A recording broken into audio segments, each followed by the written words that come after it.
Oui, il y a urgence pour la Seine-Saint-Denis et en fait un nouveau rapport parlementaire a été remis avant l'été, rédigé notamment par un parlementaire qui n'est pas de la Seine-Saint-Denis, ce qui a permis quand même d'objectiver le résultat.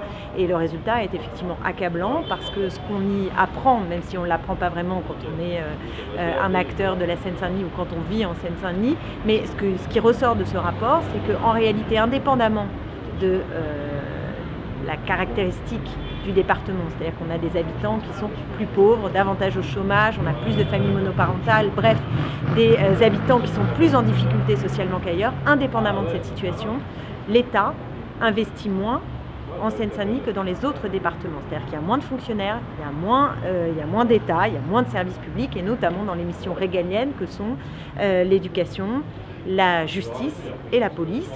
Donc, partant de là, on est devant une rupture d'égalité républicaine. Et donc, quelle que soit, d'une certaine manière, la vision du monde que l'on a, voire les critiques qu'on peut avoir à l'égard de la politique actuelle ou de ce qu'on veut faire dans la société, on peut partager en tant qu'élus locaux le fait qu'il n'est pas acceptable de vivre dans un département qui a moins que les autres départements. C'est une rupture d'égalité républicaine. Le Premier ministre nous a reçus, il nous a écoutés. Moi, j'étais de celles qui pensaient qu'en arrivant, il ne pouvait pas nous recevoir sans nous annoncer au moins un peu quelque chose. Nous avons eu zéro annonce. Il a dit qu'il allait réfléchir. On n'a ni calendrier, ni proposition concrète. Bon, alors on peut voir la bouteille à moitié vide ou à moitié pleine.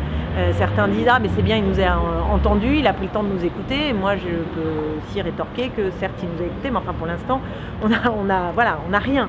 On n'a rien de concret. Ce qu'on demande, c'est concrètement un plan de rattrapage, parce qu'on peut toujours imaginer des dispositifs innovants, on peut toujours faire ci, faire là, etc.